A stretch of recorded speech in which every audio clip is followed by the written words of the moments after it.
Gender studies की अक्टूबर session की orientation class, और साथ ही हमारी ये फर्स्ट क्लास भी होगी। और ओरिएंटेशन क्लास का जैसे कि पैटर्न है, एज आई कैन सी के काफ़ी स्टूडेंट्स हैं जो कि अभी जिन्होंने क्रिमिनोलॉजी का ओरिएंटेशन सेशन भी अटेंड किया है। तो इसमें हम सबसे पहले तो देखेंगे जेंडर स्टडीज के कुछ बेनिफिट, प्रॉस कॉन्स की बात की जाएगी। जेंडर स्टडीज इन सीएसएस, उसके स्कोरिंग पैटर्न्स की बात की जाएगी, हमारे सेशन के हवाले से बात की जाएगी, और एंड पे इंशाल्लाह हम आज introduction to gender and gender studies जो भी चीज़ें की जा सकती हैं वो इंशाल्लाह आज की जाएंगी। तो स्टार्ट में सबसे पहले तो मेरा नाम डॉक्टर इरफान लतीफ़ है, और मैं स्कोप सीएसएस के फोरम से sociology, gender studies and criminology, 3 major subjects जो हैं 100 मार्क्स के वो पढ़ाता हूँ।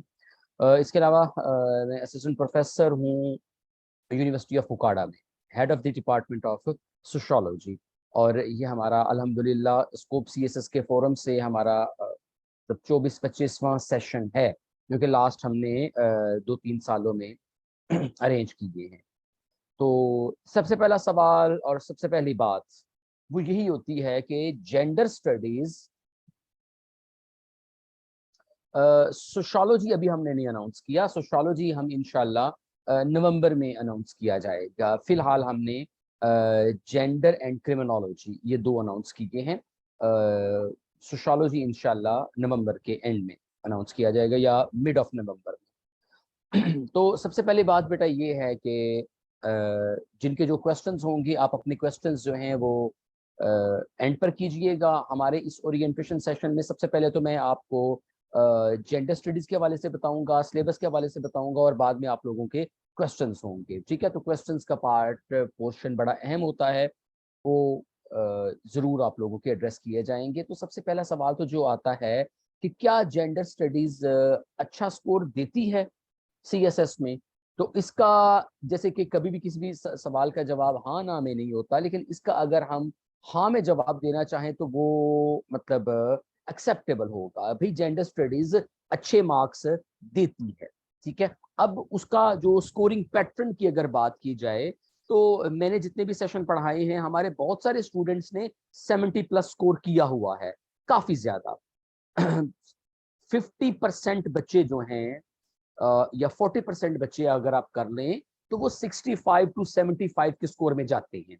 इसमें कोई शक नहीं है, क्योंकि हमारे पास स्टूडेंट्स बाद में डीएमसीज भेजते हैं हमें। ठीक है, तो 65 टू 70 की 75 की रेंज में, 65 टू 75 की रेंज में हमारे 40% स्टूडेंट्स ले लेते हैं। और बाकी जो स्टूडेंट्स हैं, बहुत कम स्टूडेंट्स होते हैं जिनके 50 से कम नंबर आते हैं, वरना 60 की रेंज में भी हमारे बहुत ज्यादा स्टूडेंट्स होते हैं। तो हमारा 60 टू 70 या 55 टू 70, 55 टू 70 एंड 75, 80-90% बच्चे इतना स्कोर ले जाते हैं। ठीक है, तो जो माइनर सा जो डिफरेंस है, जो 10-12 नंबर का डिफरेंस है, वो all social sciences, particularly sociology, gender studies and criminology, इन तीनों सब्जेक्ट्स के हवाले से अगर बात की जाए तो वो मैंने पहले भी बताया हुआ है कि हमने कुछ 3 की एरियाज हैं, उन पर अगर हम फोकस देंगे तो हमारी वो चीजें जो हैं वो मजीद इंप्रूव हो जाती हैं। हम वो जो 10-12 मार्क्स का जो डिफरेंस है वो डाल सकते हैं। वो 3 चीजें क्या हैं? ठीक है, वो सबसे पहले है जी थ्योरेटिकल इंगेजमेंट, जिसमें हमने डिफरेंट थ्योरीज का रेफरेंस देना होता है। और जेंडर स्टडीज की खूबसूरती ये है कि इसमें हमें 5-6 major theories, liberal feminism, radical feminism, Marxist feminism, psychoanalytical feminism, men's feminism और पोस्ट मॉडर्न फेमिनिज्म, और साथ ही 3 वेव्स, ये हमारे पास 8 या 9 ऐसे पैटर्न्स मौजूद हैं कि जिनको हम पूरे अपने क्वेश्चंस में, अपने आंसर्स में इनको टाइम एंड अगेन इसका जिक्र किया जाता है। तो थ्योरेटिकल एंगेजमेंट बहुत अहम है, और रेलेवेंट एग्जाम्पल्स, ठीक है, पाकिस्तान के कॉन्टेक्स्ट में औरतों के हकूक, ट्रांसजेंडर, जैसे कि अभी ट्रांसजेंडर बिल आया है, इस तरह की चीजें, उनको रेफर करना, कोट करना, वो बहुत अहम होता है। और तीसरा क्या है जी? Existing statistics. अब अगर आप बात करें बेटा, हमारा एक सिलेबस का बड़ा मेजर पार्ट है जिसमें हमने status of women's health education, politics, gender based violence, और एक और बड़ा अहम है पॉलिटिकल पार्टिसिपेशन ऑफ वुमेन। ये हमारे 5 या 6 एरियाज ऐसे हैं, इवन जेंडर एंड डेवलपमेंट में भी, वुमेन एंड एम्प्लॉयमेंट में, मतलब 8 या 9 एरियाज हैं जिसमें से 2 क्वेश्चंस आते होते हैं, ये जो अभी मैंने बताया है, जिनमें आपको स्टैटिस्टिक्स लिखना पड़ते हैं। स्टैटिस्टिक्स से चीजें फाउंड करनी पड़ती हैं, सॉरी, उनकी फाउंडेशन बनानी पड़ती है।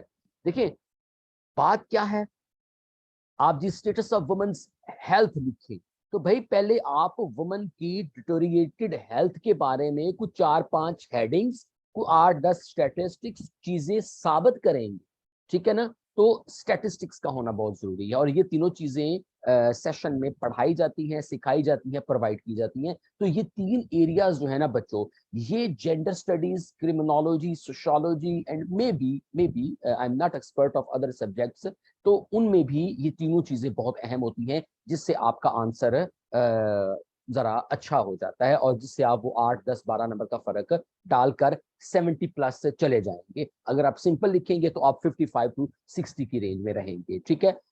तो ये चीज जरूरी है जेंडर स्टडीज के हवाले से। तो gender studies is a good scoring subject, ठीक है। अब अगर बात करें जेंडर स्टडीज की पॉजिटिव और नेगेटिविटी के हवाले से, ठीक है, इसके सिलेबस के हवाले से, ठीक है, तो जो चीज मैं एक मिनट सिलेबस जरा इसका निकाल लूं, जो चीज इसमें थोड़ी सी ऑड लगती है, या जो इसकी आप कह लें कि एक नेगेटिव एस्पेक्ट है, सबसे पहले तो मैं वो बताता हूं, ठीक है। ये देखें बेटा, सिलेबस में ये वाला जो पार्ट है ना, केसेस, केस स्टडीज, ये वाला पार्ट जो है, ये मुझे थोड़ा सा इसका डाउट रहता है। और वो डाउट हमारा डिफरेंट टीचर्स का क्रिएट हुआ था 2020 या 21 के पेपर में, 20 के पेपर में शायद, जब उसने शर्मीन उबैद की एक डॉक्यूमेंट्री पे डिटेल्ड नोट पूछ लिया था। देखिए केस स्टडी का मकसद तो उनकी लाइफ हिस्ट्री और उनकी अचीवमेंट्स होना चाहिए ना, लेकिन उन्होंने उसकी एक केस स्टडी पर डिटेल्ड नोट पूछ लिया, तो उसकी वजह से हमें इस पोर्शन को अब बड़ा ध्यान से देखना पड़ता है, ठीक है, कि भाई हम इसमें क्या क्या चीजें पढ़ी जा सकती हैं। वैसे तो हमारे पास चॉइस इतनी होती है, तो मैं मोस्टली ये चीज इसका हमें इतनी परेशानी नहीं होती, लेकिन ये वाला इसमें सिलेबस में एक कंपोनेंट ऐसा है जिसको हमें थोड़ा सा देखना होता है। अदरवाइज इसका सिलेबस बड़ा एक स्ट्रीम की तरह चल रहा होता है, उसके टॉपिक्स, अप्लाइड क्वेश्चंस और ये सारी चीजें बड़े इजी से मैनेज हो जाती हैं। और अगर इसकी मैं खूबियों की बात करूं जेंडर स्टडीज, क्योंकि मैं पढ़ा रहा हूं तो ऑब्वियसली थोड़ा सा बाइसनेस भी आ सकती है, लेकिन फिर भी जो कि एक एक्सपर्ट के तौर पर मैं मानता हूं, सबसे पहली चीज वो है इसका लिमिटेड सिलेबस। सिलेबस लिमिटेड है, ठीक है। अगर आप केस स्टडीज वाला पार्ट निकाल दें तो हमारे पास 8 की एरियाज होते हैं, और 8 की एरियाज में से 5 या 6 एरियाज को अगर आप कर लें तो आपका पेपर बड़े आराम से हो जाता है। तो इसका सिलेबस बड़ा लिमिटेड है। हमारे पास 10 क्लासेस होंगी, 10 क्लासेस में हम ये तमाम syllabus along with past papers हम बड़े आराम से इन चीजों को देख लेंगे। तो इसका सिलेबस जो है वो लिमिटेड है, और जैसे कि मैंने अभी बात की है कि बाय डिफॉल्ट थ्योरीज इसमें मौजूद है, ठीक है। और तीसरा अहम चीज, आमतौर पर अगर आपने देखा होगा कि डिफरेंट चीजें वो पाकिस्तान के कॉन्टेक्स्ट में पूछ लेता है, मतलब पॉलिटिकल साइंस की एग्जांपल ले लें, इंटरनेशनल रिलेशंस की एग्जांपल ले लें, तो अगर वो कुछ चीज पाकिस्तान के कॉन्टेक्स्ट में पूछता है तो स्टूडेंट सब टाइम घबरा जाता है, या उसके पास मटीरियल या मतलब कुछ भी हो सकता है। लेकिन यहाँ पर ये चीज है कि gender based violence, women's health, education, political participation और ये सारी चीजें, ये पाकिस्तान के कॉन्टेक्स्ट में सिलेबस का पार्ट है, और सिलेबस का पार्ट होंगी तो हमें अप्लाइड क्वेश्चन से घबराने की जरूरत ही नहीं है कि भाई वो पाकिस्तान के कॉन्टेक्स्ट में क्या पूछेगा, भाई उसने ऑलरेडी सिलेबस हमें इसी एंगल और इसी डायमेंशन से दिया हुआ है। तो ये इसकी बहुत बड़ी खूबी है, ठीक है। और इसमें ये 2 बड़ी मेन चीजें हैं जिसकी वजह से जेंडर स्टडीज को आप किया जाना चाहिए, और काफी ज्यादा स्टूडेंट्स जेंडर स्टडीज की तरफ जाते हैं, क्योंकि एक सिलेबस लिमिटेड है और दूसरा ये स्कोरिंग भी है, ठीक है। नेगेटिव चीज भी इसकी मैंने आपको बता दी है। अब चलते हैं हम एक और अहम बात है जो कि सोशल साइंसेज के सब्जेक्ट्स में बड़ी अहम होती है। हमारा बच्चों सेशन का जो मकसद होता है ना, वो होता है आप लोगों तक कंसेप्चुअल क्लैरिटी पहुंचाना, आपको चीजों की समझ आना। जेंडर है, वायलेंस है, इसकी रीजन, सॉल्यूशंस और ये सारी चीजें आपको एक लेमन लेवल पर समझ आनी चाहिए कि यार आपने किसी एक आम बंदे को बताना है तो आपको वो टेक्निकली चीजें पता हो। ठीक है, तो ये हमारा की फोकस होता है, कंसेप्चुअल क्लैरिटी। और सोशल साइंसेज में मैंने अभी क्रिमिनोलॉजी में भी ये बात की थी कि सबसे पहला स्टेप होता है कंसेप्चुअल क्लैरिटी और दूसरा होता है सेल्फ राइटिंग। ठीक है, जब आपको एक चीज कंसेप्चुअली आपके पास सामने आ जाती है और आप क्लियर हो जाते हैं उस हवाले से, देन सेल्फ राइटिंग से आप वो चीज लिख सकते हैं। मतलब मैं अगर आपसे कहता हूं कि भाई जेंडर बेस्ड वायलेंस की रीजंस क्या हैं, तो आमना बोल देती है कि सर इसमें सोशल इश्यूज ज्यादा हैं। ठीक है, उसके बाद मुश्ताक मीर कह देता है कि नहीं सर, हर बंदे के इंडिविजुअल साइकोलॉजिकल प्रॉब्लम्स होते हैं। तो जब हम क्लास में ये चीजें डिस्कस करेंगे, different headings, different material, different लोग बताएंगे, तो आपका वो क्वेश्चन ऑटोमेटिकली तैयार हो जाता है, क्योंकि कंपेटिटिव लेवल का स्टूडेंट उसमें सेल्फ राइटिंग की एबिलिटीज मौजूद होती हैं। क्यों? क्योंकि उसने करंट अफेयर्स, एसे और कंप्रीहेंशन का जो पेपर है उसमें ये चीजें उसने डेवलप की हुई होती हैं। ठीक है, तो इसका ये फायदा हो जाता है। तो आपने भी फोकस ज्यादा समझने सुनने पर रखना है, मटेरियल के हवाले से आपको परेशान होने की जरूरत नहीं है। ठीक है बेटा, लेट मी कंप्लीट फर्स्ट, आपके तमाम क्वेश्चंस मैं आपको एड्रेस करूंगा, लेकिन पहले ये चीजें थोड़ा सा मुझे प्लीज। बेटा ये चैट टू एवरीवन मुझे समझ नहीं आ रहा ये कैसे इनेबल होगी। तो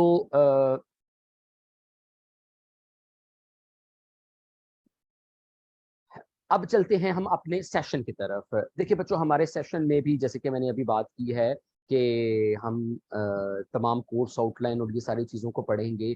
हमारा जो वे ऑफ टीचिंग है वो combination of white board and slides, ठीक है, ये दोनों चीज़ों के थ्रू होगा। ठीक है, स्लाइड से आपको चीज़ें पढ़ाई जाएंगी, मटेरियल आपको शेयर किया जाएगा, हर टॉपिक के रिलेटेड मटेरियल जो है आपके व्हाट्सएप ग्रुप में शेयर किया जाएगा, रिसर्च आर्टिकल्स भी दिए जाएंगे, और at the end of the session एक डिटेल्ड वर्ड का डॉक्यूमेंट आपको दिया जाएगा जो कि एक बुक की शक्ल में होगा जिसमें तमाम चीजें मौजूद होंगी। ठीक है, इसके अलावा आपको एक्स्ट्रा मटेरियल पढ़ने की जरूरत नहीं होगी। ठीक है, जो बुक मैं रिकमेंड हमेशा की है वो अमानुल्लाह गोंदल साहब की नोवा एकेडमी की बुक है, वो है। अब स्टूडेंट्स का सवाल आता है कि सर हमें कोई इंटरनेशनल ऑथर की बुक बताएं। बेटा इंटरनेशनल ऑथर की बुक पाकिस्तान के कॉन्टेक्स्ट में क्रिमिनोलॉजी के सिलेबस और जेंडर स्टडीज के सिलेबस दोनों पर फिट इन नहीं आती, क्योंकि सिलेबस का 70 to 80% तो बेटा हमारा पाकिस्तान के कॉन्टेक्स्ट में पूछा हुआ है। तो आपको इंटरनेशनल ऑथर की बुक फायदा नहीं देगी। नहीं इसलिए देगी कि उसमें सिर्फ और सिर्फ आपको डेफिनेशन, इंट्रो और जो कुछ थ्योरेटिकल पार्ट है जिस पर 1 या 1.5 सवाल आता है वो वाला पार्ट तो आपका हो जाएगा, लेकिन आपकी बाकी चीजें उससे क्लियर नहीं होंगी। इसलिए लोकल आथर में अमानुल्लाह गोंदल साहब की बुक, और जो आपको नोट्स और एक्सटेंडेड मटेरियल प्रोवाइड किया जाएगा आर्टिकल्स की शक्ल में, ठीक है, वो आप लोगों के लिए इनफ होगा, उससे आपकी प्रिपरेशन हो जाएगी। ठीक है, ये हमारे सेशन के हवाले से, जेंडर स्टडीज के हवाले से कुछ की एरियाज थे। ठीक है, अब मैं चाहूंगा कि आप लोग अपने सवाल पूछें। ठीक है, रेलेवेंट सवाल पूछें, सब्जेक्ट्स के कंपैरिजन के हवाले से सवाल पूछें। उसके बाद इंशाल्लाह हम स्टार्ट करेंगे व्हाट इज जेंडर और जेंडर स्टडीज क्या होती है। आज हम 1-2 टॉपिक्स भी पढ़ेंगे ताकि जो स्टूडेंट ट्रायल पर हैं या कुछ है तो इंशाल्लाह फिर हम आंसर करते हैं। तो सबसे पहले जहांजेब खान ने हैंड रेज किया है। जी जहांजेब बेटा पूछिए सवाल। अस्सलाम वालेकुम सर। जी वालेकुम सलाम। अच्छा सर, मैं लास्ट टाइम भी आपका सेशन लिया था, ये काफ़ी हेल्पफुल था मेरे लिए ना, और मैं I was able to attempt all the question and answer. तो इसमें एक तो फेवर आपसे ये भी चाहिए कि मैं अगर दोबारा सेशन लेता हूँ तो वो आपसे बात करनी होगी कि भट्ट साहब से करनी होगी, कि उसमें कुछ अगर वो मुझे हो जाए। और दूसरा, या फिर मुझे अगर आप अपनी स्लाइड शेयर कर दें, क्योंकि जो आपका पुराना ग्रुप था अभी तक उसमें ऐड तो हूँ मैं, लेकिन वो नहीं है उसमें, स्लाइड्स मेरे ख्याल में आपने रिमूव कर दी थी। नहीं बेटा, मैंने कभी भी स्लाइड्स रिमूव नहीं की। ठीक है, वो इशू होगा।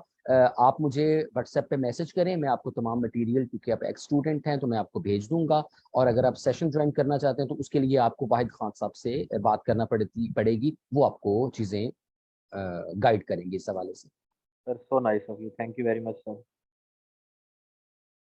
ओके जी। जी आयशा बेटा, पहले आप सवाल कीजिएगा, फिर मैं जवाद अली मिठानी के क्वेश्चन को आंसर करता हूँ। जी आयशा।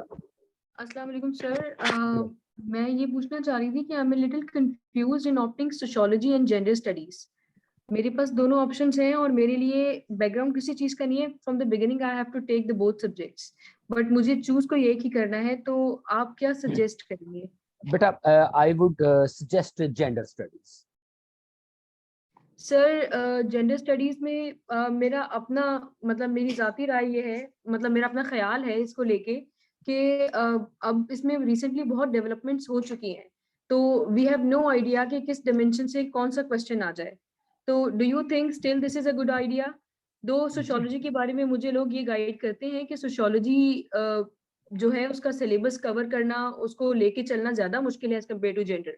जी, बिल्कुल ऐसे ही, बिल्कुल ऐसे ही है। सोशियोलॉजी का सिलेबस काफी वास्ट है और लास्ट 3-4 सालों से सोशियोलॉजी में स्कोरिंग ट्रेंड रिलेटिवली कम है। यहाँ पर अगर हम 65-75 की बात कर रहे हैं तो सोशियोलॉजी में हम इतने इस लेवल पर जाना मुश्किल होता है। और जेंडर में जो आप रीसेंट ट्रेंड्स की बात कर रहे हैं, उससे मैक्सिमम क्या होगा, एक question, not more than that. तो उस वो इशू नहीं आएगा आपको। चलिए ठीक है, thank you so much sir. जी थैंक यू। जवेद अली मिठानी का क्वेश्चन है जी, why sir, why is gender studies always targeted in CSS? बेटा मैं इस बात को कभी नहीं मानता कि भाई किसी सब्जेक्ट को टारगेट किया जाता है। कैसे? मुझे टेक्निकली ये बात समझ में नहीं आती। एग्जामिनर कैसे करेगा किसी सब्जेक्ट को टारगेट? एफपीएससी कैसे टीचर्स को गाइड करेगा कि भाई इस सब्जेक्ट को टारगेट करना है? तो बेटा मैं टारगेट वाली बात बिल्कुल नहीं मानता। हाँ, पेपर बनाने वाले ने अप्लाइड चीजें या इस तरह की चीजें अगर ज्यादा दी होंगी तो हमारे स्टूडेंट उन चीजों से ब्लाइंड होते हैं। ठीक है, उससे फर्क आ जाता है। लेकिन मैं बेटा इस चीज को नहीं मानता कि जेंडर स्टडीज, क्रिमिनोलॉजी, फलां फलां को टारगेट किया जाता है। हाँ, हम ऐसे और कंप्रीहेंशन के जो पेपर है उसमें हम मान लेते हैं कि समटाइम्स ऐसे वाले ज्यादा फेल हो जाते हैं, समटाइम्स कंप्रीहेंशन वाले। लेकिन ऑप्शनल सब्जेक्ट में इस लेवल पर टारगेट वाली बात मैं नहीं मानता जाती तौर पर। ठीक है, तो और जेंडर स्टडीज में हम इसलिए मैं नहीं मानता क्योंकि मेरा पिछले 2-3 साल से एक्सपीरियंस है। अगर टारगेट किया होता तो मैं ये कभी ना कहता कि हमारे बच्चे 40% बच्चे जो हैं वो 70 की रेंज में जाते हैं। तो ऐसी बात नहीं, टारगेट नहीं किया जाता।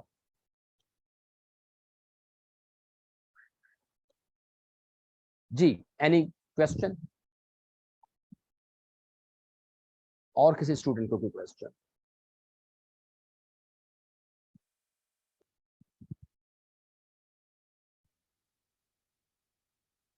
जी बिल्कुल, मुश्ताक ने किया है क्वेश्चन, जवेद जवाद के क्वेश्चन को कि टारगेट नहीं किया जाता, लेकिन ये है कि पेपर लिखने का तरीकाकार प्रॉपर नहीं सिखाया जाता तो उससे हो जाता। तो बिल्कुल मैंने भी यही कहा है कि टारगेट नहीं किया जाता। यूएस हिस्ट्री और जेंडर के वाले से बिल्कुल ऐसे ही है। फिजा बेटा, हमारा जो सेशन है ये 4 बजे से 5:30 बजे तक क्लास होती है और वीक में 2 दिन क्लास हुआ करेगी।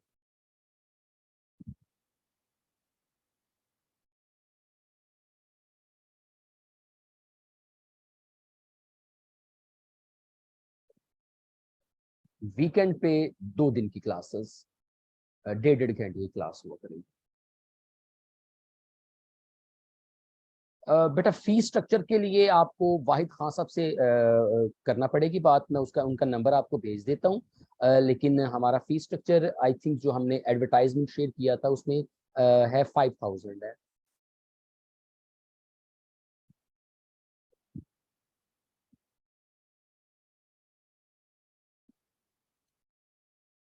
ये मैं तमाम स्टूडेंट्स के साथ वाहिद खान साहब का नंबर शेयर कर रहा हूँ।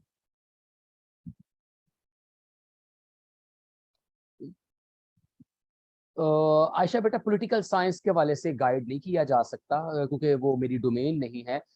बट रिसेंटली हमारे पास मतलब एक टीचर्स हैं जो CSS स्कोप के फोरम से पढ़ा रहे हैं। पिछले वीक शायद उनका सेशन स्टार्ट हुआ है। तो बहुत अच्छा सब्जेक्ट है, स्कोरिंग सब्जेक्ट है पॉलिटिक्स, जो कि मेरी जितनी अंडरस्टैंडिंग है। नेचुरल साइंसेज, सवाल है कि जी नेचुरल साइंसेज की जो बैकग्राउंड के लोग हैं, क्या वो भी जेंडर और इन्वायरमेंटल साइंस, इन दोनों में क्या फर्क आ जाता है? देखिए, एक नेचुरल इंक्लाइनेशन तो आ जाती है कि जो कि नेचुरल साइंसेस की बैकग्राउंड का, लेकिन जितना सिलेबस है, जिस तरह की इसका एक्सप्रेशन है और जितनी चीजें हमारे सोशल सेटअप में अंडरस्टैंडेबल आती हैं इसके सिलेबस में, तो जेंडर स्टडीज और क्रिमिनोलॉजी, ये दोनों सब्जेक्ट नेचुरल साइंसेज और सोशल साइंसेज दोनों के लिए इक्वली फेवरेबल है।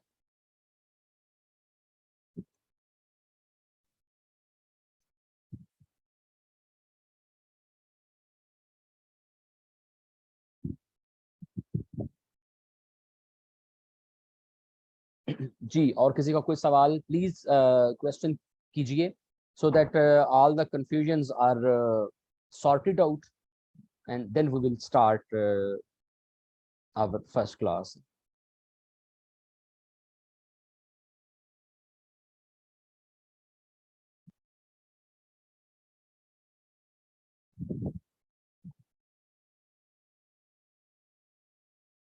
मुश्ताक बेटा, मैंने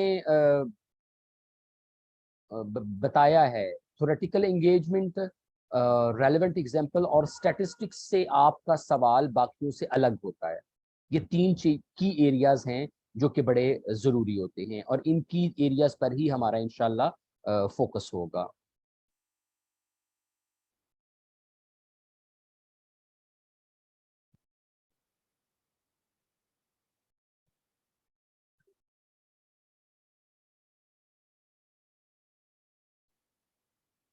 जी,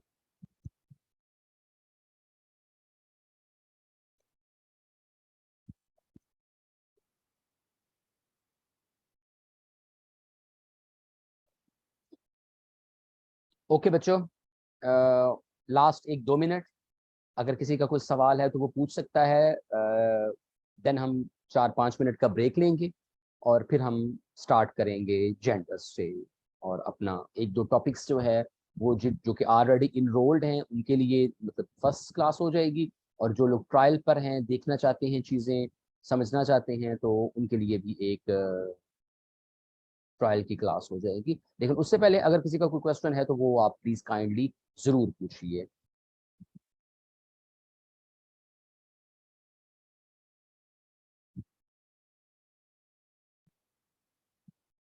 ओके बच्चों, अभी हम 4-5 मिनट का ब्रेक लेते हैं, और 4-5 मिनट के ब्रेक के बाद इंशाल्लाह हम स्टार्ट करते हैं आज का हमारा सेशन, आज की मेरी class, what is gender.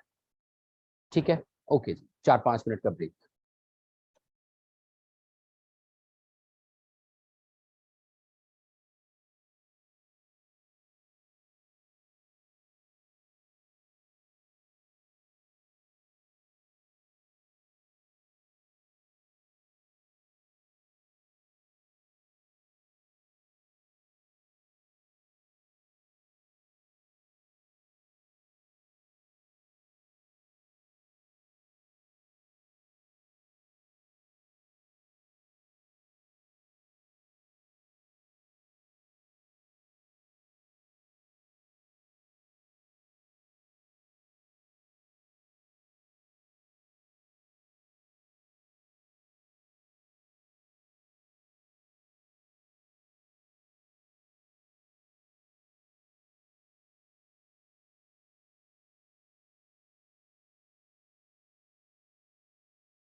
Class में पॉज आया हुआ है।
अस्सलाम वालेकुम बच्चों।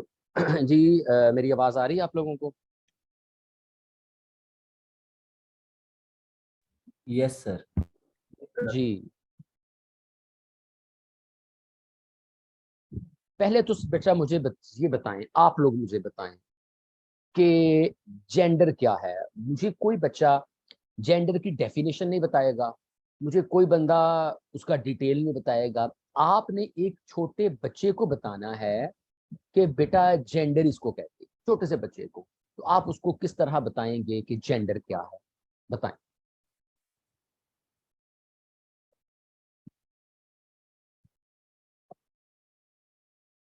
Anyone?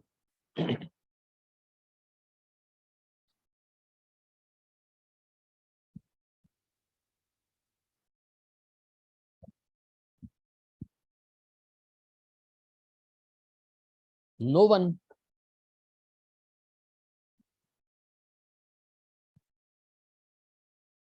Set of things that differentiate between a human के human beings identity attached, identity attach की जाती है मर्द की अलग टू पीपल।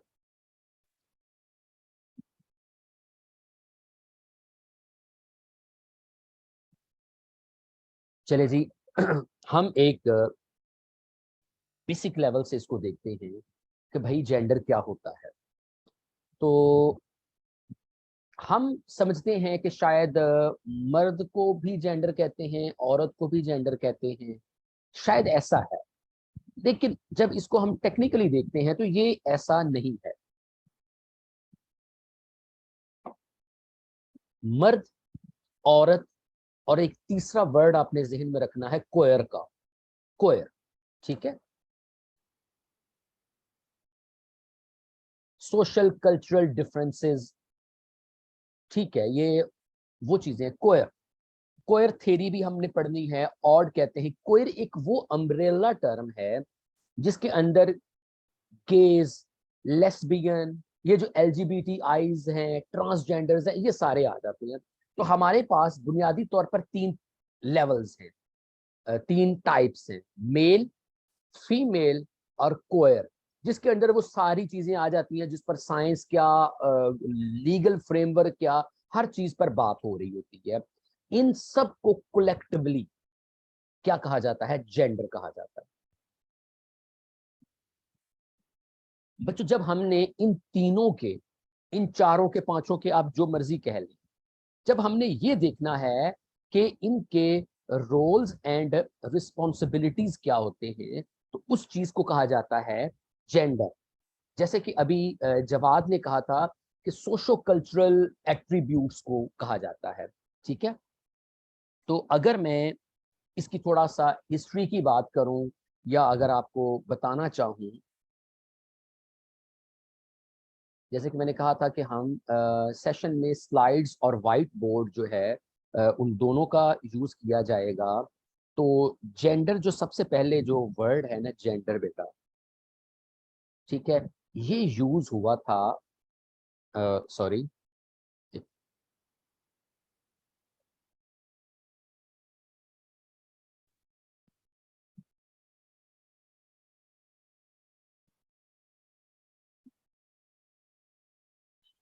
जो वर्ड जेंडर है ना, ये सबसे पहले यूज हुआ था ग्रामर में। ग्रामर में कुछ वर्ड्स को मैस्कुलाइन और फेमिनाइन बनाने के लिए जेंडर का टर्म जो है वो शुरू की गई थी। जैसे कि एक वर्ड है TERROR, टेरर। इसको फ्रेंच में मैस्कुलाइन के तौर पर ट्रीट किया जाता था और इसको जर्मन में इसको फेमिनिन के तौर पर ट्रीट किया जाता था। तो बेसिकली जब हमने सबसे पहले इसको ग्रामेटिकली देखा कि हमने कुछ वर्ड्स को फेमिनाइन और कुछ वर्ड को मैस्कुलाइन के तौर पर ट्रीट करना शुरू किया गया, तो ये टर्म आ गई थी जेंडर। लेकिन बाद में ये चीज यूज हुई एंथ्रोपोलॉजी, ठीक है, एंथ्रोपोलॉजी, या आप इसको सोशियोलॉजी भी बोल सकते हैं, जस्ट याद दिलाने के लिए कि भाई सोसाइटी में, अब ये मेरी स्टेटमेंट आपने याद रखनी है जो कि हमारा कोर है और जो एंड तक चलेगी। क्या सोसाइटी ने जो रोल्स एंड रिस्पॉन्सिबिलिटीज फिक्स किए हैं मर्द और औरत के लिए, मर्द ने ये करना है, औरत ने ये करना है, दैट इज जेंडर, ठीक है। जैसे कि हमने अभी जहाजेब ने कहा, एक दो और स्टूडेंट्स ने कहा कि ये आइडेंटिटी है, ये आइडेंटिटी के साथ साथ रोल्स एंड रिस्पॉन्सिबिलिटीज भी हैं जो कि सोसाइटी ने तय किए होते हैं, ठीक है।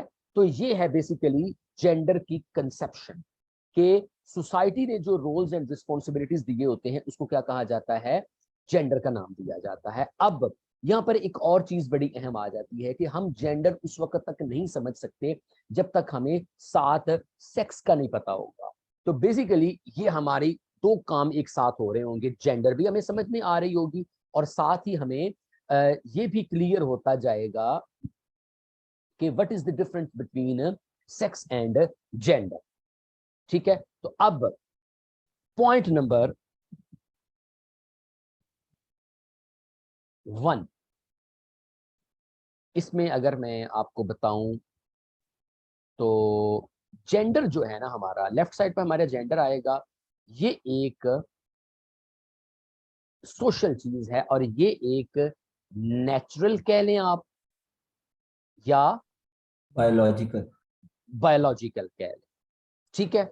अब देखिए, एक बच्चा जब पैदा होता है, ठीक है, अब आपका जैसे कि मैंने पहले भी बात की थी, focus should be on understanding, ठीक है, बिल्कुल उर्दू में, ठीक है, कि आपको चीज का पता लग जाए। एक बच्चा पैदा होता है और उसके बायोलॉजिकल चेकअप के बाद, इवन अल्ट्रासाउंड में पहले ही पता लग जाता है। ये 6 चीजें हैं जो कि हमने बाद में पढ़ेंगे, जिसमें इंटरनल जेनिटलाज हैं, एक्सटर्नल जेनिटलाज हैं, हार्मोन्स लेवल हैं, पीनस एंड वजाइना, ओवरीज, टेस्टिस, ठीक है ना, ये सारी चीजें। आई एम सॉरी, क्योंकि हम एकेडमिक लेवल पर हैं तो हमें डिफरेंट टर्म्स कॉन्सेप्ट्स बोलने पड़ते हैं, ठीक है। तो पता चल जाता है कि यार ये लड़का है या लड़की है, लेकिन हम उस वक्त पैदा हुए बच्चे को बॉय और गर्ल तो कह सकते हैं, क्या हम उसी वक्त उसको मैस्कुलिन एंड फेमिनिन कह सकते हैं? हम नहीं कह सकते। क्यों? क्योंकि वो एक सोशल चीज है, वो बच्चे ने थ्रू आउट लाइफ सीखनी होती है, ठीक है। तो ये आपने पहली बात याद रखनी है कि आपकी नेचर या बायोलॉजिकल चीज आपको बताती है कि आप मर्द हैं या औरत हैं, सॉरी बॉय गर्ल वो जो भी है। लेकिन ये चीज जब सोसाइटी के तहत होती है तो उस चीज को हम कहते हैं ये सोशल चीज है, ठीक है। उसके बाद आ जाता है हमारा दूसरा पॉइंट, जिसको हम क्या कह सकते हैं कि जेंडर जो होती है ना,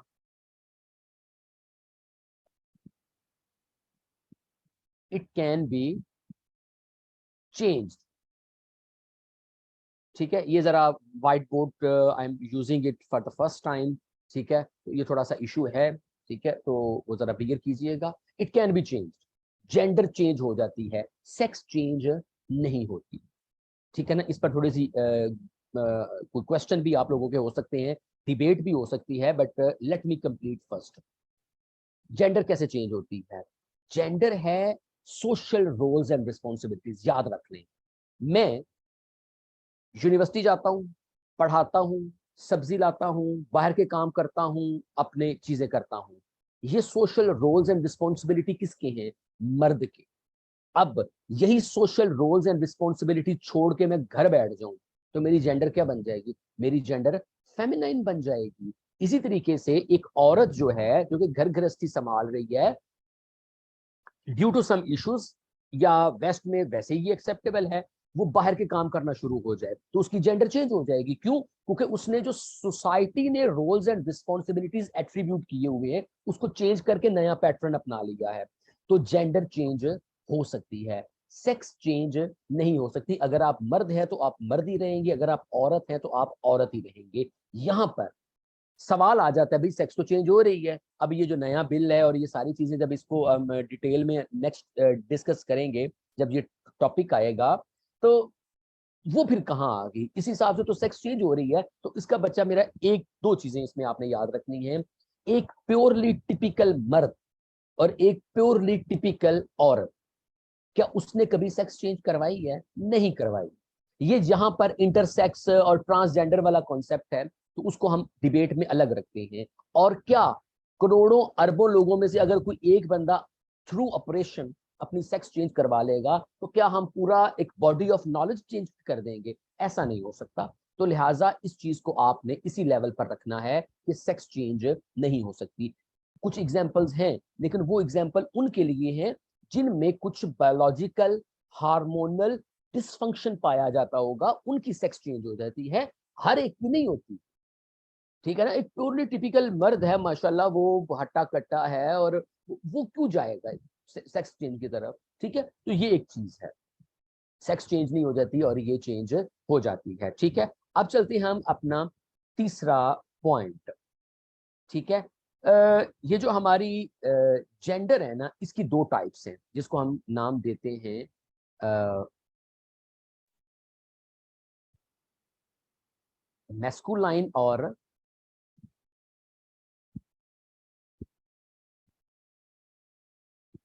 फेमिनन। मैस्कुलिनिटी और फेमिनिटी का जो कॉन्सेप्ट है, मतलब हम जेंडर को अगर डिवाइड करेंगे या उसकी टाइपोलॉजी करेंगे तो वो हम क्या करेंगे? Masculinity and femininity. और इसी चीज को अगर हम सेक्स में देखेंगे तो वो हम मेल फीमेल, उसकी क्या क्या होती है टाइप? मेल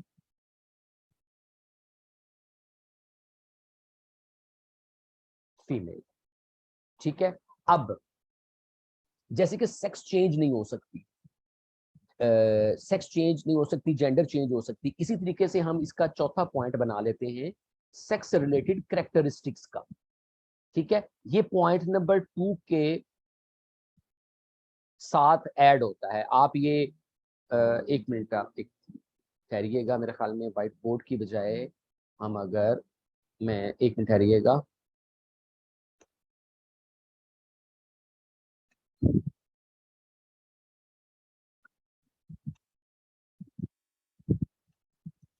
ये देखें, ठीक है, जेंडर एक कलेक्टिव टर्म है।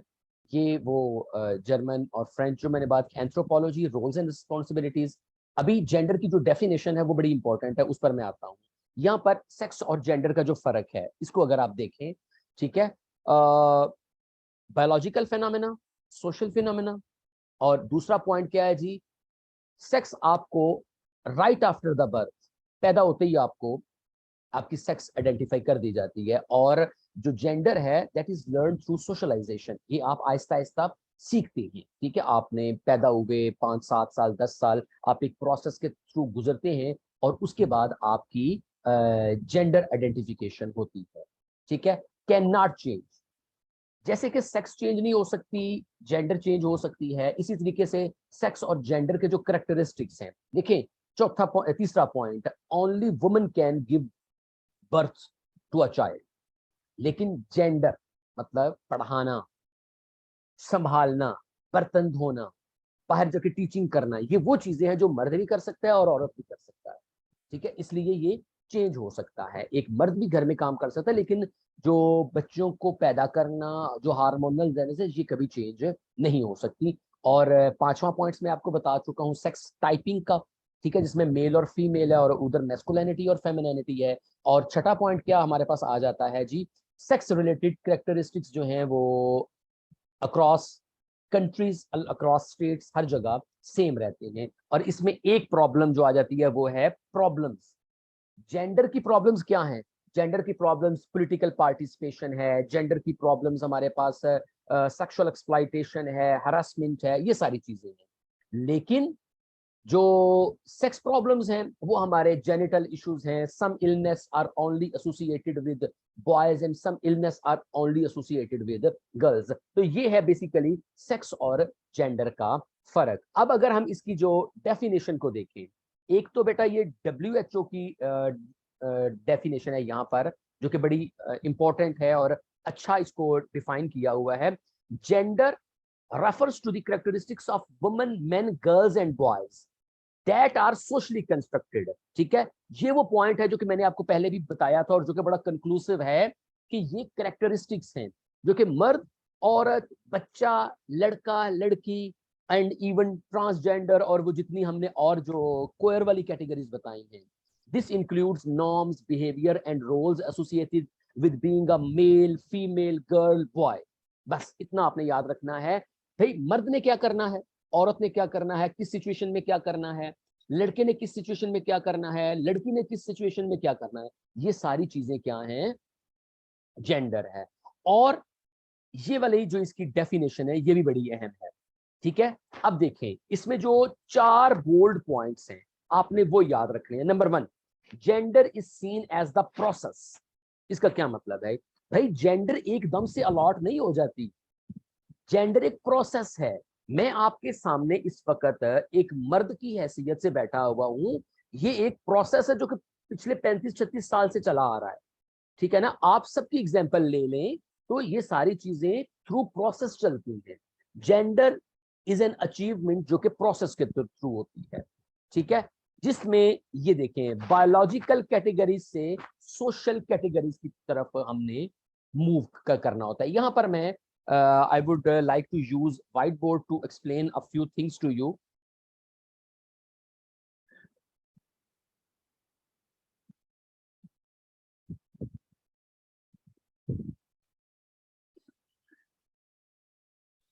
एक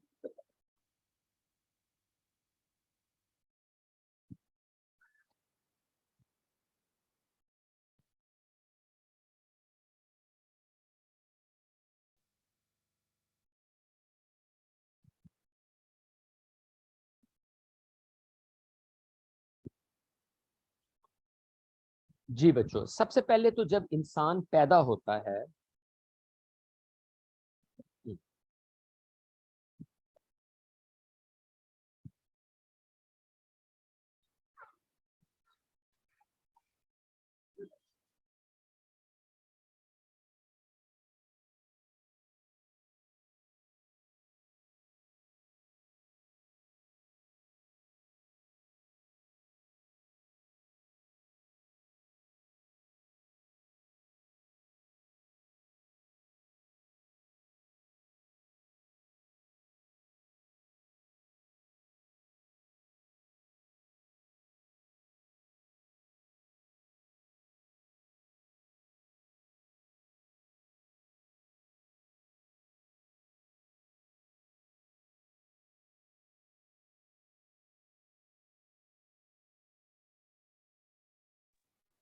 सर आपकी आवाज नहीं आ रही।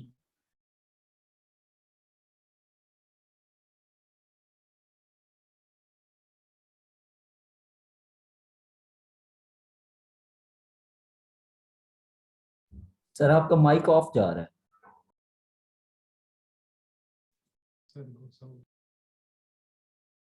जी जी जी, आई गॉट इट, सॉरी। देखें, इंसान जब पैदा होता है तो वो होता है पैदा बायोलॉजिकल, ठीक है, बॉय और गर्ल, और उसने होना होता है सोशल कैटेगरी। अब अगर हम बायोलॉजिकल कैटेगरीज की बात करें तो वो क्या होगा, बॉय और गर्ल, ठीक है, जिसको हम टेक्निकली क्या कह रहे हैं, सेक्स कह रहे हैं, ठीक है। लेकिन उसने बनना है सोशल कैटेगरीज, जो कि क्या है, मैस्कुलाइन और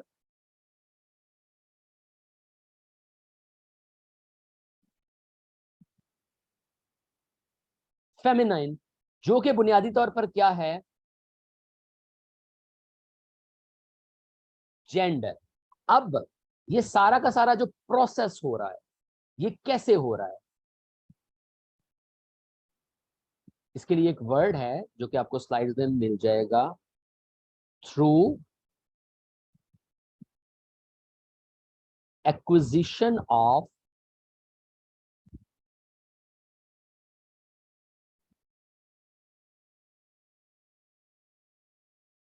सोशल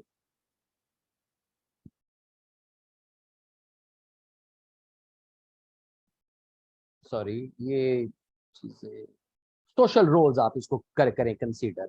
अब देखें आप, इंसान पैदा हुआ बायोलॉजिकल लेवल पे, लड़का है या बॉय एंड गर्ल, इसको हमने सेक्स कह दिया। उसने बनना है सोशल कैटेगरीज, मैस्कुलाइन और फेमिनिन, जिसको हम जेंडर कह रहे हैं। और वो बनना कैसे है, through acquisition of social roles. और वो एक्विजिशन ऑफ सोशल रोल्स क्या है, वो यही है कि लड़के ने ये करना है, लड़की ने ये करना है, घर में शीट किसने लगानी है, दस्तरखान किसने लगाना है, बर्तन किसने धोने हैं, कपड़े किसने धोने हैं, बाहर से सब्जी किसने लानी है, बच्चों को स्कूल लेके जाना क्या है। जब ये पैटर्न कोई एक फर्द, एक इंडिविजुअल अपना लेगा, तो वो आइदर फीमेल और male, either masculine and feminine बन जाएगा। तो ये है बच्चों सेक्स एंड जेंडर की डिबेट, और जेंडर क्या होती है उसकी डेफिनेशन, ठीक है। यहां तक अगर किसी का कोई सवाल है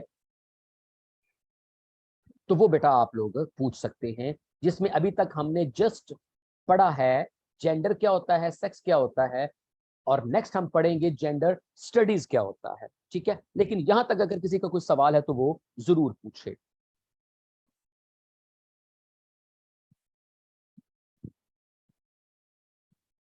एक दो स्टूडेंट्स चैट में फौरन रिप्लाई बेटा जरूर किया करें, ताकि मैं विदाउट वेस्टिंग टाइम आगे जाऊं।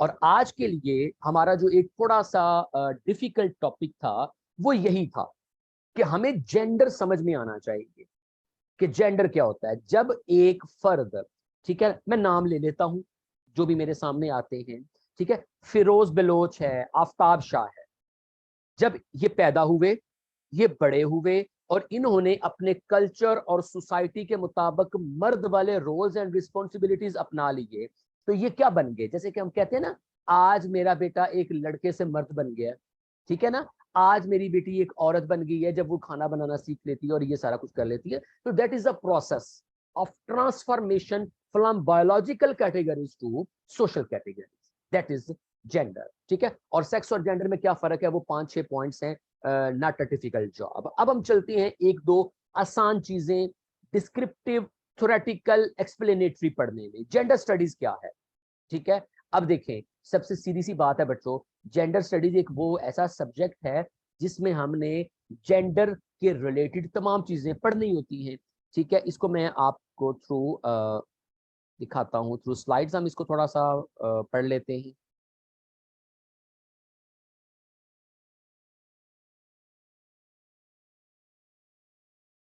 जी, तो सबसे पहले अगर हम बात करें इसकी डेफिनेशन की, तो जो colorado.edu की सेकंड डेफिनेशन है, gender studies is primarily a study of genders.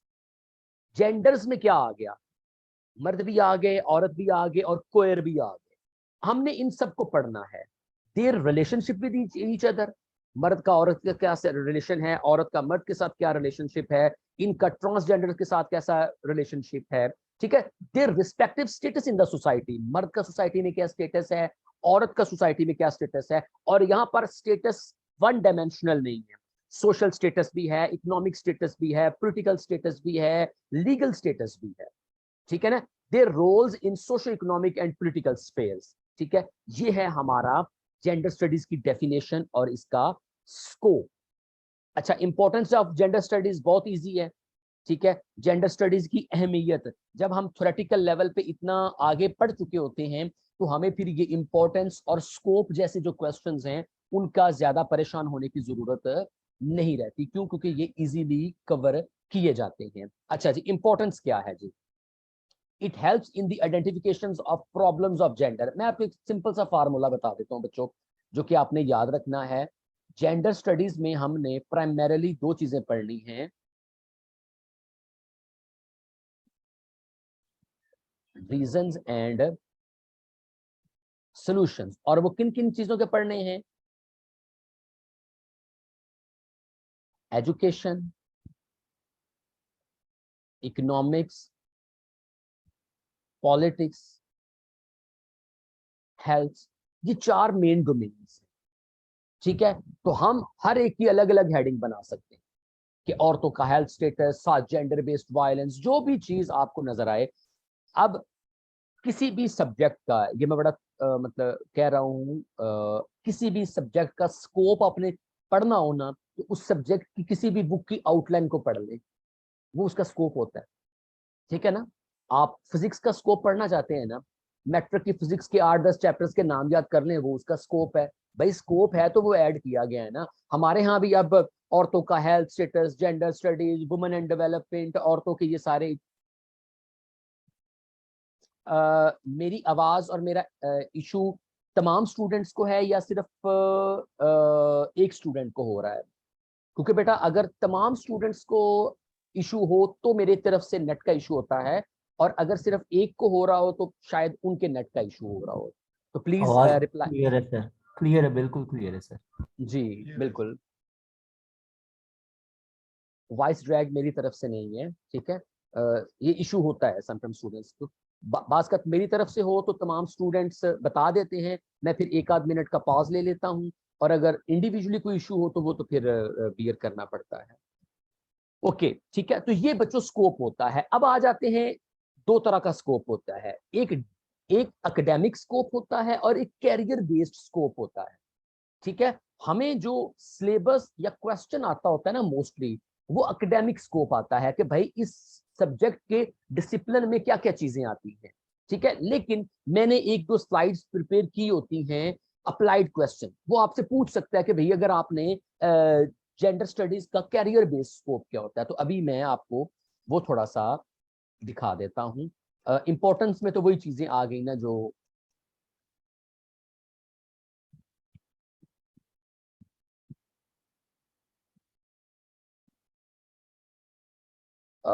Feminist approach in order to maintain gender mainstreaming and relevance of gender studies. बेटा मुझे आपका सवाल बिल्कुल नहीं समझ आया। इसमें आपने फेमिनिस्ट अप्रोच और जेंडर स्टडीज के सब्जेक्ट को जेंडर मेन स्ट्रीमिंग के साथ कैसे करना चाहते हैं? तीनों चीजें लाजमो मलजूम है। जेंडर स्टडीज के सब्जेक्ट में औरतों को मेन स्ट्रीम लेने के लिए फेमिनिस्ट पर्सपेक्टिव जरूरी होता है, लेकिन वो इस क्वेश्चन में आप किस तरह लाएंगे, क्योंकि ये तो इंट्रो का सवाल है ना। तो इसमें ये जो हमने अभी बात की है, आपका क्वेश्चन मैं आपको बताता हूं। ये जो है हमारा वर्ड, ये पहला point, gender studies is a field of studies that looks at the world from the perspective of gender. ये आपके क्वेश्चन का आंसर है कि हमने फेमिनिस्ट पर्सपेक्टिव को रखते हुए जेंडर स्टडीज में जेंडर मेन स्ट्रीमिंग लानी होती है। हर फील्ड में औरतों को आगे लाना होता है bye maintaining gender feminist perspective, ठीक है। तो स्कोप ऑफ जेंडर स्टडीज, अब देखें, जो चीज बेटा टेक्निकल होती है उस पर मैं ज्यादा टाइम लगाऊंगा, और जो चीज डिस्क्रिप्टिव एंड आसान होती है उसको थोड़ा सा मैं, आप जैसे देख रहे हैं, अगर आपने जेंडर स्टडीज में मास्टर्स, एमफिल, पीएचडी वगैरह किया हुआ है तो आप स्कूल, कॉलेज और यूनिवर्सिटीज में टीचर्स की जॉब्स अवेलेबल हैं। आप different government and non government organisations में एज ए रिसर्चर आपकी प्लेसमेंट हो सकती है, ठीक है। ये कुछ डिपार्टमेंट्स हैं रिसर्च बेस्ड, ठीक है। पब्लिक सेक्टर ऑफिस, जहां जहां पर भी masters in social sciences department किया जाता है, जैसे कि कल्चर डिपार्टमेंट है, लेबर डिपार्टमेंट है, वेलफेयर सोशल वेलफेयर डिपार्टमेंट है, यहाँ पर भी आपकी प्लेसमेंट की जाती है। ठीक है, कैरियर एज कम्युनिकेटर, हमारे यहाँ बहुत सारे जेंडर स्टडीज के एक्सपर्ट मीडिया में काम पे लगे हो। ठीक है, राइटर्स, जर्नलिस्ट वगैरह, प्रोड्यूसर्स वगैरह, डॉक्यूमेंट्री एडिटर्स, राइटर्स, जैसे कि शर्मीन इबैद की एग्जांपल दी जा सकती है। Career as an advocate, advocate तो बेसिकली एलएलबी वाला होता है, लेकिन बहुत सारी जगह पर हमें कंसर्न फील्ड के एक्सपर्ट्स की जरूरत होती है। तो जेंडर स्टडीज के एक्सपर्ट्स कोर्ट में हेल्पफुल साबित होते हैं केसेस के हवाले से। जी बेटा मैं अभी दिखाता हूं। लॉयर्स हैं, पैरालीगल स्टाफ्स हैं, और private sector, different university, UNICEF, UNESCO और उन सब जगह पे। ठीक है, तो ये बेटा 6 एरियाज हैं जिसमें जेंडर स्टडीज का स्कोप पाया जाता है, और इसकी पिछली स्लाइड में ये इसकी इंपॉर्टेंस थी। ठीक है, जिसमें वही मैंने आप जो बात की थी, यहां पर अगर आप देखें, economic suppression, right to vote और ये सारी चीजें। ठीक है,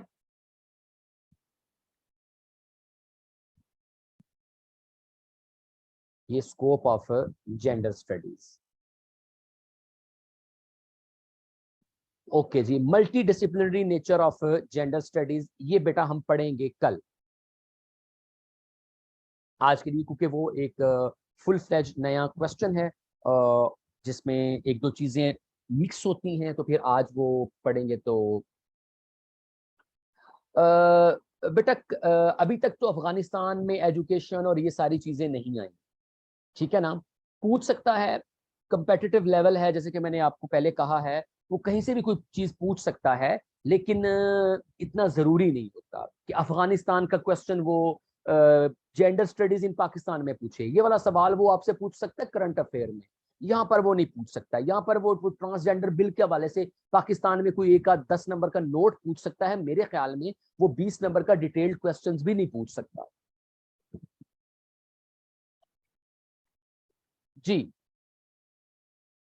ओके जी, what should be the appropriate length of the question. देखिए बेटा, 20 नंबर का जो सवाल है ना, वो 4 से 5 6 जो पेजेस है ना, वहां तक होना चाहिए। इससे ज्यादा लेंथ की जरूरत नहीं होती, और इससे जो थोड़ी लेंथ है वो थोड़े मार्क्स देती है। तो 4-5 पेजेस जरूरी होते हैं।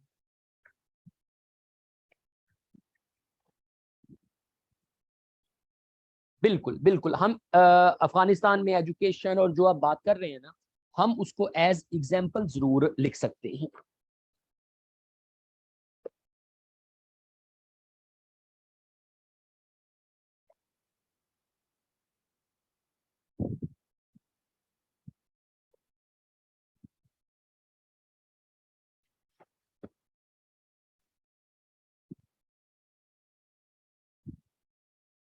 जी बेटा, आर्टिकल्स तो आ रहे हैं ना, तो लेकिन वो हम उसको अपने सिलेबस के साथ किस तरह एम्बेड करते हैं, मैनेज करते हैं, तो वो चीज इंपॉर्टेंट है ना, कि उसको हमने कैसे देखना है, किस पैटर्न पे सवाल आता है।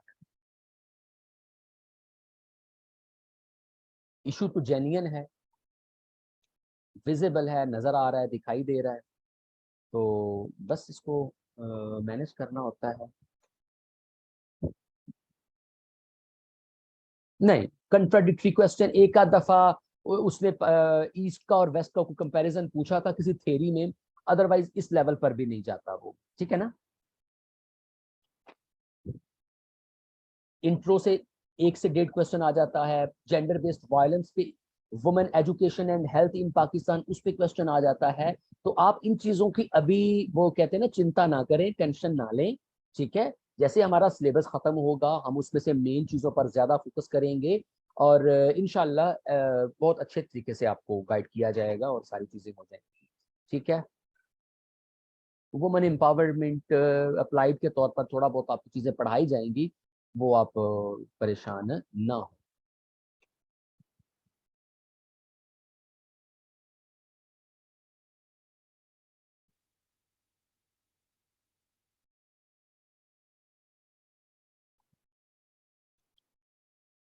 जी बेटा, और किसी का क्वेश्चन है तो वो बेटा पूछ सकता है।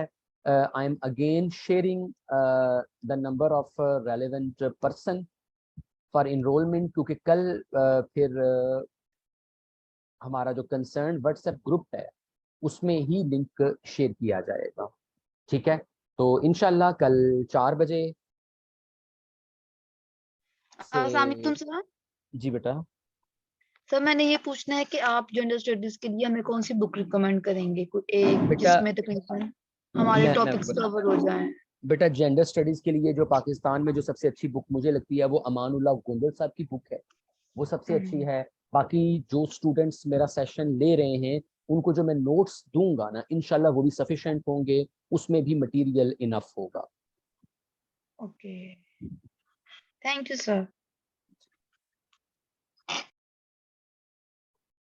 ओके बच्चों, थैंक यू वेरी मच। इंशाल्लाह कल 4 बजे, सॉरी हाँ 4 बजे।